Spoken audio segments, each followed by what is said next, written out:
ಆಧುನಿಕ ಜಗತ್ತು ಎಷ್ಟೇ ಮುಂದುವರೆದಿದ್ರೂ ಕೂಡ 21ನೇ ಶತಮಾನದ ಈ ಯುಗದಲ್ಲಿ ಜಾತೀಯತೆ ಅಸ್ಪೃಶ್ಯತೆ ಆಚರಣೆ ಇನ್ನೂ ಕೂಡ ಜೀವಂತವಾಗಿರುವುದು ಅತ್ಯಂತ ಖೇದಕರ ಸಂಗತಿಯಾಗಿದೆ. ದಲಿತ ಯುವಕನನ್ನ ಪ್ರೀತಿಸಿ ಮದುವೆಯಾದ ಯುವತಿಯನ್ನ ಆಕೆ ಹೆತ್ತವರೇ ದಾರುಣವಾಗಿ ಹತ್ಯೆ ಮಾಡಿದ ಘಟನೆ ಇಡೀ ಮಾನವ ಕುಲವೇ ತಲೆ ತಗ್ಗಿಸುವ ಸಂಗತಿಯಾಗಿದೆ ಎಂದು ಜಯ ಕರ್ನಾಟಕ ಸಂಘಟನೆಯ ಜಿಲ್ಲಾಧ್ಯಕ್ಷ ಸುಧೀರ್ ಮುದೋಳ್ ಅವರು ಹೇಳಿದರು. ಸುದ್ದಿಗೋಷ್ಠಿಯಲ್ಲಿ ಮಾತನಾಡಿದ ಅವರು, ಭಾರತ ಸಂವಿಧಾನದ 17ನೆಯ ವಿಧಿಯು ಯಾವುದೇ ರೀತಿಯ ಅಸ್ಪೃಶ್ಯತೆ ಆಚರಣೆಯನ್ನ ನಿಷೇಧಿಸಿದೆ. ಸ್ವಾತಂತ್ರ್ಯ ಬಂದು 8 ದಶಕಗಳಾಗುತ್ತಾ ಬಂದರೂ ಕೂಡ ಜಾತೀಯತೆ ಅಸ್ಪೃಶ್ಯತೆ ಆಚರಣೆ ಹೆಸರಿನಲ್ಲಿ ಮುಗ್ಧ ದಲಿತರ ಹಾಗೂ ಅವರ ಅವಲಂಬಿತರ ಮೇಲೆ ನಿತ್ಯ ನಿರಂತರ ದೌರ್ಜನ್ಯ, ಅತ್ಯಾಚಾರದಂತಹ ಭೀಕರ ಘಟನೆಗಳು ನಡೆಯುತ್ತಿರುವುದು ಅತ್ಯಂತ ಕಳವಳಕಾರಿ ಸಂಗತಿಯಾಗಿದೆ. ಹುಬ್ಬಳ್ಳಿ ತಾಲೂಕು ಇನಾಂ ವೀರಾಪುರ ಗ್ರಾಮದ ಮೇಲ್ಜಾತಿಯ ಮಾನ್ಯ ಪಾಟೀಲ್ ಎಂಬ ಯುವತಿ ಅದೇ ಗ್ರಾಮದ ದಲಿತ ಯುವಕ ವಿವೇಕಾನಂದ ದೊಡ್ಮನಿ ಎಂಬ ಯುವಕನನ್ನ ಮೇ 2025ರಲ್ಲಿ ಪ್ರೀತಿಸಿ ಮದುವೆಯಾಗಿದ್ದು, ಹತ್ಯೆ ಆಗುವ ಮುನ್ನ ಆ ಯುವತಿ 7 ತಿಂಗಳ ಗರ್ಭಿಣಿಯಾಗಿದ್ಲು. ಇದನ್ನ ಸಹಿಸದ ಜಾತಿವಾದಿ ಮನಸ್ಸಿನ ಅವರ ಕುಟುಂಬಸ್ಥರು ಮಾನ್ಯಳನ್ನ ಮಾರಕಾಸ್ತ್ರಗಳಿಂದ ಹೊಡೆದು ಕೊಲೆ ಮಾಡಿದ್ದಲ್ಲದೆ ಮಾನ್ಯಳ ಗಂಡ ವಿವೇಕಾನಂದ ದೊಡ್ಮನಿ ಅವರ ಇಡೀ ಕುಟುಂಬವನ್ನೇ ಕೊಲೆ ಮಾಡುವ ಉದ್ದೇಶದಿಂದ ಭೀಕರ ಹಾಗೂ ಮಾರಣಾಂತಿಕ ಹಲ್ಲೆ ನಡೆಸಿದ್ದನ್ನ ಉಗ್ರವಾಗಿ ಖಂಡಿಸುತ್ತೇವೆ ಎಂದರು. ಈ ಇದರಲ್ಲಿ ಡಾಕ್ಟರ್ ಬಾಬಾ ಸಾಹೇಬ್ ಅಂಬೇಡ್ಕರ್ ಅವರೊಂದು ಸಂವಿಧಾನ ಕೊಡ್ತಾರೆ ನಮ್ಗೆ.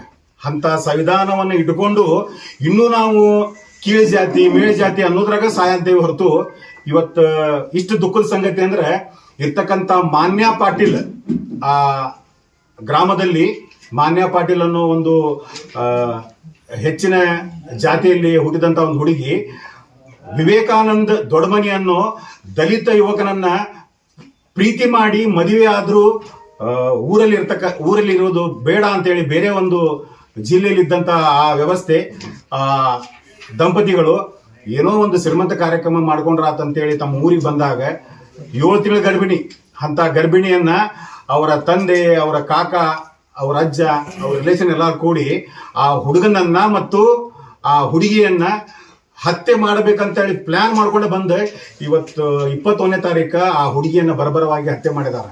ಅದನ್ನ ಖಂಡಿಸಿ ಇವತ್ತು ದಲಿತ ಸಂಘರ್ಷ ಸಮಿತಿ, ಅಂಬೇಡ್ಕರವಾದ ಹಾಗೂ ಜಯಕರ್ಣ ಸಂಘಟನೆ ನಾಳೆ ಬರ್ತಕ್ಕಂಥ 26ನೇ ತಾರೀಕು 12ನೇ ತಿಂಗಳ ನಾವು ಶುಕ್ರವಾರ ದಿವಸ ಮಾನ್ಯ ಜಿಲ್ಲಾಧಿಕಾರಿ ಕಚೇರಿ ಮುಂದೆ ಉಗ್ರವಾದ ಹೋರಾಟವನ್ನು ಮಾಡಿ ರಾಜ್ಯ ಸರ್ಕಾರಕ್ಕೆ ಒಂದು ಸಂದೇಶವನ್ನು ಕೊಡ್ತಾ ಇದ್ದೀವಿ. ಏನಂತಂದ್ರೆ ಇಂಥ ಘಟನೆ ಇನ್ನು ಮುಂದೆ ಮರುಕಳಿಸಬಾರ್ದು. ಕರ್ನಾಟಕದಾಗ ಎಷ್ಟೋ ವಿದ್ಯಾವಂತರಿದ್ದೀವಿ, ಎಷ್ಟೋ ಜನ ಇದೀವಿ, ಬಟ್ ಆದ್ರೆ ಇಂಥ ಒಂದು ಘಟನೆ ಆಗಿದ್ದು ನೋಡಿದ್ರೆ ಬಹಳ ದುಃಖ ಅನಿಸ್ತಾ ಇದೆ. ಎಂಥ ದುಃಖ ಅಂದ್ರೆ ನಾವು ಆಕ್ಚುಲಿ ಅವತ್ತು ಮಾತಾಡ್ಸಕ್ಕಂತೇಳಿ ಹಾಸ್ಪಿಟಲ್ ಹೋಗ್ತೇವಿ, ಸಿಕ್ಕವ್ರನ್ನ ಎಲ್ಲಾರು ಅವ್ರು ಕಡ್ಕೊಂತ ಹೋಗ್ಯಾರಂದ್ರೆ ಅದ್ರಾಗ ಸತ್ತಂತ ಹುಡುಗಿ ಅಂದ್ರೆ ಆ ತಾಯಿ ಮಾನ್ಯ ಪಾಟೀಲ್ ಅನ್ನೋ ತಾಯಿ, ಅಕ್ಕಿ 7 ತಿಂಗಳ ಗರ್ಭಿಣಿ ಇದ್ಲ. ಅದಕ್ಕೋಸ್ಕರ ಇಷ್ಟನೇವರು ಕೂಡಿ ನಾಳೆ 26ನೇ ತಾರೀಕು ಒಂದು ಉಗ್ರವಾದ ಹೋರಾಟ ಮಾಡಬೇಕಂತ ವಿಚಾರ ಮಾಡಿದ್ದೀವಿ. ಅದಕ್ಕೆ ತಮ್ಮ ಮಾಧ್ಯಮ ಮಿತ್ರರು ನಮ್ಗೆ ಸಹಕಾರ ಮಾಡ್ಬೇಕು. ಈ ಮೆಸೇಜ್ ಆದ್ರೆ ಎಲ್ಲರೂ ಅಯ್ಯೋ ಪಾಪನ ಅಂತೇಳಿ, ಆದ್ರೆ ಮಾಡಿದಂಥವ್ರಿಗೆ ಕಠಿಣ ಶಿಕ್ಷೆ ಸಿಗಬೇಕು. ಆ ಕಠಿಣ ಶಿಕ್ಷೆ ಅಂದ್ರೆ ಮರಣ ದಂಡನೆ ಆಗ್ಬೇಕು ಅವ್ರು ಅಷ್ಟೂರಿಗೆ. ಆಲ್ರೆಡಿ ಮೊನ್ನೆ 3 ಮಂದಿ ಅರೆಸ್ಟ್ ಆಗಿದ್ದಾರೆ ಇಲಾಖೆ, ನಿನ್ನೆ ಮತ್ತೆ 3 ಮಂದಿನ ಅರೆಸ್ಟ್ ಮಾಡಿದ್ದಾರೆ, ಮತ್ತೆ ಇವತ್ತಿಬ್ಬರು ಮಂದಿನ ಅರೆಸ್ಟ್ ಮಾಡಿದ್ದಾರೆ. ಟೋಟಲ್ 8 ಜನ ಅರೆಸ್ಟ್ ಮಾಡಿದ್ದಾರೆ. ಇನ್ನೂ ನನ್ನ ಪ್ರಕಾರ 20-25 ಜನ ಇದ್ರಂತವ್ರೆ.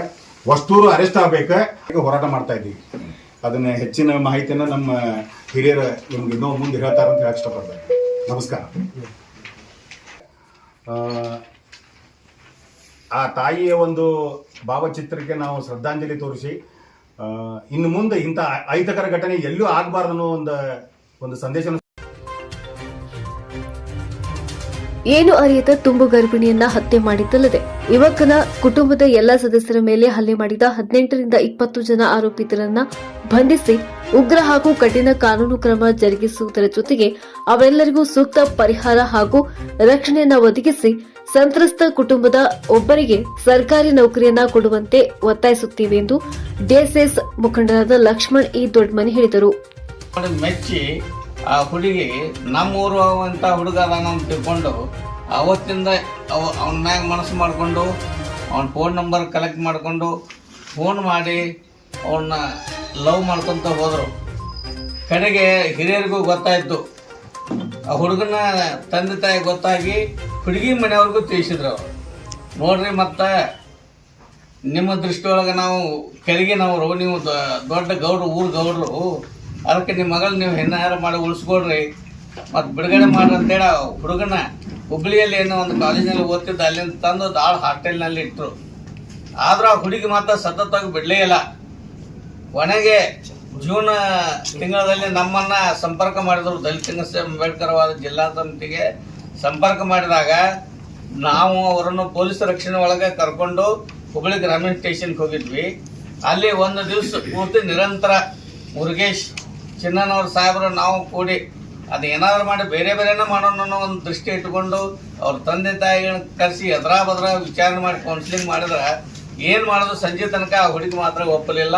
ನಾನು ನಿಮ್ಮನ್ನೇ ಮದುವೆ ಆಗ್ತೇನೆ, ನಿಮ್ಮ ಜೊತೆ ಬದುಕ್ತೇನೆ ಅಂತ ತಿಳ್ಕೊಂಡು ತನ್ನ ದೃಢ ನಿರ್ಧಾರವನ್ನು ಪ್ರಕಟಿಸಿದಾಗ ಅನಿವಾರ್ಯವಾಗಿ ಎಲ್ಲರೂ ಕೂಡಿ ಅಲ್ಲಿಂದ ಡಿಸ್ಪರ್ಸ್ ಆಗಿ ಮುಂದೆ ರಿಜಿಸ್ಟರ್ ಮ್ಯಾರೇಜ್ ಮಾಡಿ ಹಾವೇರಿ ಒಳಗೆ ವಾಸವಾಗಿದ್ರು. ಅಲ್ಲಿ ಹೋಗಿ ಇವ್ರು ಕಿರಿಕಿರಿ ಮಾಡ್ಕೊತ ಇದ್ರು. ಅವಾಗ ಬಂದು SP ಸಾಹೇಬ್ರಿಗೆ ಹೇಳಿದ್ವಿ, ಹಿಂಗೆ ಅಲ್ಲಿ ಹೋದಲ್ಲಿ ಬಂದಾಗ ಅವ್ರು ಇದ್ದಲ್ಲಿ ಬಂದು ಹಿಂಗೆಲ್ಲ ತೊಂದರೆ ಮಾಡಕ್ಕಾದ್ರು, ಯಾವುದೇ ಕ್ಷಣದಾಗ ಏನು ಬೇಕಾದ್ರೂ ಆಗೋ ಸಾಧ್ಯತೆ ಐತೆ ಅಂತ ಹೇಳಿದಾಗ ಅಲ್ಲಿ ಸಂಬಂಧಪಟ್ಟ ಅಧಿಕಾರಿಗಳಿಗೂ ಫೋನ್ ಮಾಡಿ ಹೇಳಿದ್ರು. ಇಲ್ಲಿ ಅಲ್ಲಿಂದ ಬಿಟ್ಟು ಇಲ್ಲಿ ಶಿವನೊಳಗೆ ವಾಸವಾಗಿದ್ರು, ಅಲ್ಲಿಯೂ ಪೊಲೀಸ್ ಪ್ರೊಟೆಕ್ಷನ್ ಕೊಡ್ತಿದ್ರು. ಈಗ 7 ತಿಂಗಳ ನಂತರ ಸೀಮಂತ ಕರೆ ಮಾಡ್ಕೋ ಉದ್ದೇಶದಿಂದ ಗ್ರಾಮಕ್ಕೆ ಬಂದರು. ಒಂದು ವಾರ ಆಗಿತ್ತು. ಆ ಒಂದು ವಾರದೊಳಗೆ ಅವರ ಒಂದು ಮನಸ್ಥಿತಿ ಅಂದ್ರೆ ಇವರು ಈ ಕುಟುಂಬವನ್ನು ಸರ್ವನಾಶ ಮಾಡೋಣ ಒಂದು ಪ್ಲ್ಯಾನನ್ನು ಮಾಡಿ ಯೋಜನೆ ಹಾಕಿ ಸರ್ವನಾಶ ಮಾಡೋ ಕಾರಣದಿಂದ ಏನು ಮಾಡಿದ್ರು, 21ನೇ ತಾರೀಕು ದಿವಸ ಮೊದಲು ಆ ಹುಡುಗನ ತಂದೆ ಮೇಲೆ ಟ್ರಾಕ್ಟರ್ ಹಾರಿಸಿ ಕೊಲ್ಲಕ್ಕೆ ಪ್ರಯತ್ನ ಮಾಡಿದ್ರು. ಅವ್ನು ಹೇಗೋ ಬಚಾವಾಗಿ ಕಬ್ಬಿನ ಪಡ ಅಲ್ಲಿ ಇಲ್ಲಿ ಇಲ್ಲೇ ಒಂದು ಚೆನ್ನಾಪುರ ಒಂದು ಗ್ರಾಮದೊಳಗೆ ನಿಂತಿದ್ದ, ತಪ್ಪಿಸ್ಕೊಂಡ. ನಂತರ ಹುಡುಗನ ಬೆನ್ನು ಹಚ್ಚಿದ್ರು, ಒಡ್ಲಿ ಅದು ತೊಗೊಂಡ. ಅವನು ತಪ್ಪಿಸ್ಕೊಂಡು ಓಡಿ ಹುಬ್ಬಳ್ಳಿ ಗ್ರಾಮೀಣ ಸ್ಟೇಷನ್ಗೆ ಬಂದರು. ಆವತ್ತಿನ ದಿವಸ ಹುಬ್ಬಳ್ಳಿ ಗ್ರಾಮೀಣ ಪೊಲೀಸ್ ಸ್ಟೇಷನ್ದಾಗ ನಾವು ಅಲ್ಲೇ ಇದ್ವಿ. ಅಕಸ್ಮಾತ್ ಓಡಿ ಬಂದಾಗ ಕೇಳಿದಾಗ ನಮ್ಗೆ ವಿಷಯ ಗೊತ್ತಾಯ್ತು. ವಿಷಯ ಗೊತ್ತಾದ ತಕ್ಷಣ ನಾವು ಪೊಲೀಸ್ ಇಲಾಖೆಗೆ ಹೇಳಿದ್ವಿ. ಚಿನ್ನನವ್ರು ಹೊರಗೆ ಇದ್ರು. ಆ ಘಟನೆ ಸುದ್ದಿ ತಿಳಿದ ತಕ್ಷಣವೇ ಅವ್ರು ಹೋಗಿದಾರಲ್ಲಿ. ಅವ್ರು ಹೋಗೋ ಅಷ್ಟು ಒಳಗಾಗೆ ಈ ಗಂಡಸರು ಯಾರು ಸಿಗಲಿಲ್ಲ ಅನ್ನೋ ಒಂದು ಕಾರಣಕ್ಕೆ ಮನೆ ಒಳಗೆ ನುಗ್ಗಿದಾರು. ಮನೆ ಒಳಗೆ ನುಗ್ಗಿ ಅಲ್ಲಿ CC ಕ್ಯಾಮ್ರಾ ಕೂಡ ಇದೆ. ಮನೆ ಒಳಗೆ ನುಗ್ಗಿ ಆ ತನ್ನ ಮಗಳ ತನ್ನ ಕರಳು ಕುಡಿ ಅನ್ನೋದನ್ನು ಯೋಚನೆ ಮಾಡಲ್ದ ಅದು ಎಂತ ಅವರ ಕಟುಕ ಮನಸ್ಸೈತೆ ಅನ್ನೋದು ಇಲ್ಲಿ ವ್ಯಕ್ತ ಆಗ್ತೈತಿ. ಈ ಕುರಿತಂತೆ ದಿನಾಂಕ 26/12/2025 ದಲಿತ ಸಂಘರ್ಷ ಸಮಿತಿ, ಅಂಬೇಡ್ಕರ್ ವಾದ ಹಾಗೂ ಜಯ ಕರ್ನಾಟಕ ಸಂಘಟನೆ ಜಂಟಿಯಾಗಿ ಧಾರವಾಡ ಜಿಲ್ಲಾಧಿಕಾರಿಯವರ ಕಚೇರಿಯ ಮುಂದೆ ಪ್ರತಿಭಟನೆ ನಡೆಸಿ ರಾಜ್ಯ ಸರ್ಕಾರಕ್ಕೆ ಮುಖ್ಯಮಂತ್ರಿಯವರು ಹಾಗೂ ಗೃಹ ಸಚಿವರಿಗೆ ಮನವಿಯನ್ನ ಸಲ್ಲಿಸಿ ತಪ್ಪಿತಸ್ಥರ ವಿರುದ್ಧ ಕಠಿಣ ಕಾನೂನು ಕ್ರಮ ಜರುಗಿಸುವಂತೆ ಒತ್ತಾಯಿಸಲಾಗುವುದೆಂದು ಡಿಎಸ್ಎಸ್ ರಾಜ್ಯ ಮುಖಂಡರಾದಂಥ ಲಕ್ಷ್ಮಣ್ ಬಾ ದೊಡ್ಡಮನಿ ಹೇಳಿದರು. ಅವ್ರ ಸ್ಥಿತಿ ಚಿಂತಾಜನಕ ಇತ್ತು. ಅವತ್ತು ರಾತ್ರಿನೇ ಮಾನ್ಯ ಪಾಟೀಲ್ ತೀರ್ಕೊಂಡ್ಲು ಅಂತೇಳಿ ನಮ್ಗೆ ಸುದ್ದಿ ಗೊತ್ತಾಯ್ತು. ಬೆಳಗ್ಗೆ ಮರನೇ ದಿವಸ ನಾವು ಆಸ್ಪತ್ರೆಗೆ ವಿಸಿಟ್ ಮಾಡಿದಾಗ ICUದಲ್ಲಿ ಏನು ಟ್ರೀಟ್ಮೆಂಟ್ ನಡೀತಾ ಇತ್ತು. ಒಂದು ಹುಡುಗಿಗೆ ಪಾಪ 14-15 ವರ್ಷದ ಹುಡುಗಿಗೆ ತಲೆ ಹೊಡೆದಾರ, ಕೈ ಮುರಿದೈತಿ. ಆಮೇಲೆ ಇನ್ನೊಂದು ಸಣ್ಣ ಹುಡುಗಿ 10-11 ವರ್ಷದ ಹುಡುಗಿಗೆ ಕೈಗೆ ರಾಡ್ ತಗೊಂಡ್ ಹೊಡೆದಾರ. ಮತ್ತೆ ಇವ್ರಿಗಿನೂ ಕೂಡ ಏನು ಅವ್ರ ಅಪ್ಪಗೆ ಟ್ರ್ಯಾಕ್ಟರ್ ಹಾಯಿಸಿ ಕೊಲ್ಲುವಂತ ಪ್ರಯತ್ನ ಆಗೈತಿ. ಈ ಹುಡುಗನ್ನು ಕೊಲ್ಲುವಂತ ಪ್ರಯತ್ನ ಮಾಡ್ಯಾರ. ಈ ಘಟನೆ ನಡೆದ 3 ದಿವಸದ ಮೇಲೆ ನಿನ್ನೆ DC ಅವರು ವಿಸಿಟ್ ಮಾಡ್ತಾರೆ. ಇದು ಎಂತದಂತ ತಿಳಿದ್ಬೇಕು ನಾವು. ಅಂದ್ರೆ ಜಿಲ್ಲಾಡಳಿತಕ್ಕೆ ದಲಿತರ ಬಗ್ಗೆ ಕಾಳಜಿ ಇಲ್ಲ. ಅಫ್ಕೋರ್ಸ್ ಪೊಲೀಸರು ಇಮ್ಮಿಡಿಯೇಟ್ ಸ್ಪಂದನೆ ಮಾಡಿದ್ದಾರೆ, ಅದ್ರ ಬಗ್ಗೆ ನಮ್ಗೆ ತಕರಾರಿಲ್ಲ. ಜಿಲ್ಲಾಡಳಿತ ಆಗ್ಲಿ ಅಥವಾ ಜಿಲ್ಲಾ ಸಮಾಜ ಕಲ್ಯಾಣ ಇಲಾಖೆಯವರಾಗ್ಲಿ ನಿನ್ನೆ ಹೋಗ್ಯಾರ ವಿಸಿಟ್ಗೆ. 3 ದಿವಸ ಘಟನೆ ಆಗಿ 3 ದಿವಸದಲ್ಲಿ ಇದು ಏನಂತಂದ್ರ ಅವರ ಮನಸ್ಥಿತಿಯನ್ನ ತೋರಿಸ್ತೈತೆ. ಇನ್ನೊಂದೇನಂತ ಹೇಳಿದ್ರ, ಈಗ ಹಿಂದೂ ನಾವೆಲ್ಲ ಒಂದು ಅಂತೇಳಿ ದೊಡ್ಡದಾಗಿ ಭಾಷಣ ಮಾಡ್ತೀರಲ್ರಿ ಪ್ರಮೋದ್ ಮುತಾಲಿಕ್ ಅವ್ರೆ, ಬಸನಗೌಡ ಪಾಟೀಲ್ ಯತ್ನಾಳ್ ಅವ್ರೆ. ಈಗ ಆ ಹುಡುಗನು ಹಿಂದೂ ಒಳಗೆ ಪರಿಶಿಷ್ಟ ಜಾತಿ, ಅವನ್ನ ಕೊಲೆ ಮಾಡಕ್ ಮತ್ತ 7 ತಿಂಗಳ ಗರ್ಭಿಣಿ ಅಂದ್ರೆ 2 ಕೊಲೆ ಆದ್ರಿ. ಒಂದು ಹೊಟ್ಟಿ ಒಳಗ ಸತ್ತು ಹೋಗಿದ್ದ, 2 ಕೊಲೆ ಮಾಡಿದ್ರಲ್ಲ ಅವ್ರ ಕುಟುಂಬಸ್ಥರು, ಅವ್ರ ಹೆತ್ತವರು, ಅವ್ರ ಕಾಕ ದೊಡ್ಡಪ್ಪಗಳು. ನೀವ್ ಏನ್ ಮಾಡ್ತಾ ಇದ್ರಿ? ಇವಾಗ ಯಾಕೆ ನಿಮ್ಗ ಹಿಂದೂಗಳು ಒಂದು ಅಂತ ಬರ್ತಾ ಇಲ್ಲ? ಒಂದೇ ಒಂದು ಪ್ರೊಟೆಸ್ಟ್ ಹೇಳಿಕೆ ಕೊಟ್ರೇನ್ರಿ ಪ್ರಮೋದ್ ಮುತಾಲಿಕ್ ಅವ್ರೆ ನೀವು? ಬಸನಗೌಡ ಪಾಟೀಲ್ ಯತ್ನಾಳ್ ಅವ್ರು ಒಂದೇ ಒಂದು ಸ್ಟೇಟ್ಮೆಂಟ್ ಮಾಡಿದ್ರೆ ನೀವು ಅದು ಬಿಡ್ರಿ. ನಾವೆಲ್ಲ ಒಂದು ಅಂತೇಳಿ ದೊಡ್ಡದಾಗಿ ಭಾಷಣ ಮಾಡ್ತಕ್ಕಂತ ಘಟಾನುಘಟಿ ನಾಯಕರುಗಳು ಒಂದೇ ಒಂದು ಖಂಡನೀಯ ಹೇಳಿಕೆಯನ್ನು ಕೂಡ ಕೊಟ್ಟಿಲ್ಲ. ಅದು ನಮ್ಗೆ ಬಹಳ ಖೇದಕರ. ನೋಡ್ರಿ, ಕಂಪ್ಯೂಟರ್ ಯುಗ ಇವತ್ತು ಏನಂದ್ರ ಇಡೀ ಜಗತ್ತು ಒಂದು ಸಣ್ಣ ಗ್ರಾಮ ಆಗೈತಿ. ಈಗ ಕೂಡ ನಾವು ಅಸ್ಪೃಶ್ಯತೆ, ಜಾತೀಯತೆ, ಸಾಮಾಜಿಕ ದೌರ್ಜನ್ಯಗಳನ್ನ ಎದುರಿಸುವಂತ ದುಸ್ಥಿತಿ ಯಾಕೆ? ಸಂವಿಧಾನ ಇದ್ದು, ನಮ್ಮ ಪೊಲೀಸ್ ರಕ್ಷಣೆ ಇದ್ದು, ಇಷ್ಟೆಲ್ಲ ಇದ್ರೂ ಕೂಡ ಒಬ್ಬ ದಲಿತ ಕುಟುಂಬದ ಎಲ್ಲರನ್ನೂ ಕೂಡ ಮುಗಿಸುವಂತ ಒಂದು ಪ್ಲಾನ್ ಕರೆ ಅವ್ರದ್ದೇನು ಅಂದ್ರ ಯಾರು ಉಳಿದಿರಬಾರ್ದು.